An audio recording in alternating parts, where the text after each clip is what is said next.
వికారాబాద్ జిల్లా తాండూరులో ఆర్టీసీ కార్మికుల సమ్మెపై పోలీసులు ఉక్కుపాదం మోపారు. కార్మికుల సమ్మెకు టెంట్ కుర్చీలు ఇవ్వొద్దని పోలీసులు హుకుం జారీ చేశారు. సమావేశాలకు కన్వెన్షన్ సెంటర్లు, ఫంక్షన్ హాల్స్ ఇవ్వొద్దని ఆదేశించారు. ఆర్టీసీ కార్మికుల సమ్మెకు అనుమతి లేదన్నారు. సమ్మెకు సహకరిస్తే చర్యలు తప్పవని హెచ్చరించారు వికారాబాద్ పోలీసులు.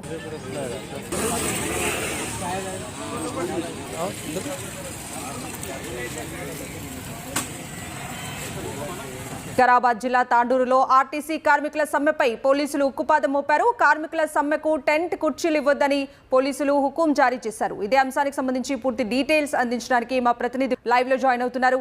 అయితే ఇక్కడ తాండూరు పట్టణం లోపల ఆర్టీసీ ఉద్యోగుల సమ్మె 2వ రోజుకు చేరుకుంది.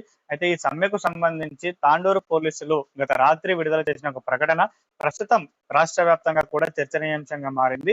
అయితే ఈ ప్రకటన లోపల సమ్మెకు ఎలాంటి అనుమతులు లేవని, అయితే ఈ సమ్మెకు కూడా ఎవరు సహకరించవద్దని కూడా పోలీసులు ప్రకటించారు. అయితే ఇందులో భాగంగానే తాండూరులో సంబంధించిన ఫంక్షన్ హాల్స్ ఓనర్లకు, కమ్యూనిటీ మరియు కన్వెన్షన్ హాల్ ఓనర్లకు, అసోసియేషన్ల యజమానులకు సంబంధించి వ్యక్తులందరూ కూడా ఈ సమ్మెకు సహకరించరాదని, ఒకవేళ సహకరిస్తే వారిపై చట్టరీత్యా చర్యలు తీసుకుంటామని కూడా పోలీసులు ఈ ప్రకటనలో తెలియజేయడం జరిగింది.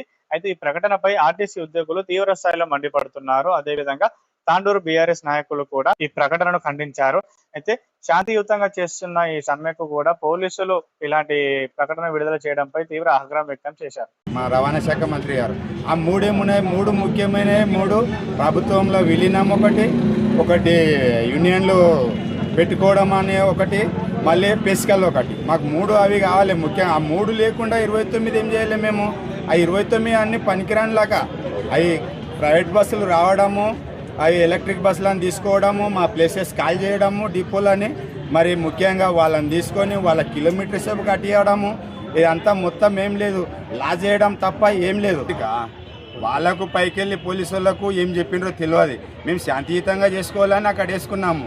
ఎక్కడ ఇయ్యరాదంటే ఇది చాలా ఇది ఎవరికి మొత్తం టెంట్ హౌస్లో కూడా చెప్పేసిండ్రు, ఎవరు వాళ్ళకు టెంట్ హౌస్లు ఇవ్వద్దు, ఒకటి ఏమైనా వంట సామాగ్రి కూడా ఇవ్వద్దు. అంటే ఉపవాసం ఉండాలన్నా, లేకుంటే రోడ్డు మీద కూర్చొని చచ్చిపోవాలన్నా.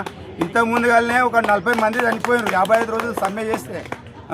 ఇది చాలా ఘోరం. ఆయనను తెచ్చుకున్నది ఎందుకు, మేము గెలిపించి అరే మాకు ఏదో చేస్తాడు కదా అన్నట్లని తెచ్చుకున్నాము ఈ కాంగ్రెస్ గవర్నమెంట్ని. ఇప్పటికైనా చేయాలి మాకు, ఎందుకంటే ఒక మాట నిలబెట్టుకోవాలి. ముందల మేమైనా ఇంకా అరే మాకు చేసిండు కదా అని సంతోషంగా ఇది చేసుకుంటాం. మా పిల్ల తరాలలో కూడా యాడ్ చేసుకుంటారు. అదొకటి మాకు ముఖ్యంగా చేయాలి, విలీనం అనేది చేయాలి, యూనియన్లని ఇది చేయాలి. ఈ రోజుకి 2వ రోజు చేరుకుంది.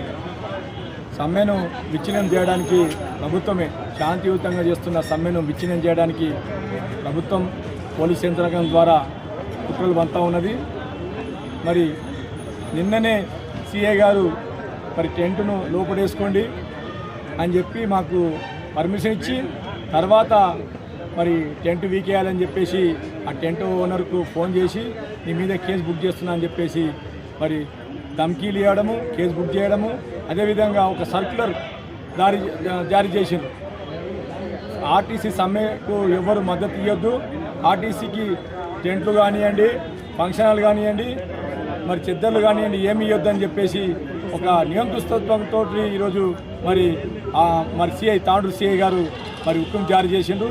ఇది ఏ రాజ్యాంగం ఉన్నదో మరి ఒక్కసారి సిఐ గారే చెప్పాలి. మరి ఇలాంటి కార్యక్రమాలు చేస్తే మరి ప్రజలు దీని అంతా గమనిస్తూ ఉంటారు. ఖచ్చితంగా మేమైతే శాంతియుతంగా చేస్తాం. మీరు ఎన్ని రెచ్చగొట్టిన విధానాలు చేసినా మేము వదిలేయలేదు కాబట్టి సమ్మెను విజయవంతం చేస్తాం. సమ్మెలో మేము మా హక్కులు మేము సాధిస్తామని చెప్పేసి ఈ సందర్భంగా తెలియజేస్తూ, ఖబర్దార్ మా శాంతియుతంగా చేస్తున్న సమ్మెను విచ్ఛిన్నం చేయడానికి పూనుకుంటే మాత్రం అధికారులపైన మేము ఖచ్చితంగా పై అధికారులకు కానివ్వండి, మానవ హక్కుల కమిషన్ దగ్గరికి దీన్ని తీసుకుపోయి వారి మీద చర్య తీసుకోవడానికి పూనుకుంటామని చెప్పేసి హెచ్చరిస్తాం. రాష్ట్ర వ్యాప్తంగా పోలీసులు ఎక్కడ కూడా నోటీసులు ఇవ్వలేదు, కేవలం తాండూరు లోపలే నోటీస్ ఇచ్చారు. మరి దీన్ని మీరు ఏ విధంగా ఇది చేసుకుంటారు? ఖండిస్తున్నాము. మరి అది మరి రాష్ట్ర ప్రభుత్వం మరి చేసిందా లేదా, ఇక్కడున్న జిల్లా పోలీసులు యంత్రాంగం మరి అతిగా ప్రవర్తించి ఈ విధంగా జారీ చేశారు తెలుస్తలేదు. కాబట్టి మరి దీని మీద మేము డీజీపీ గారి అండి, అదేవిధంగా మానవ హక్కుల కమిషన్ దగ్గరికి తీసుకెళ్తాం.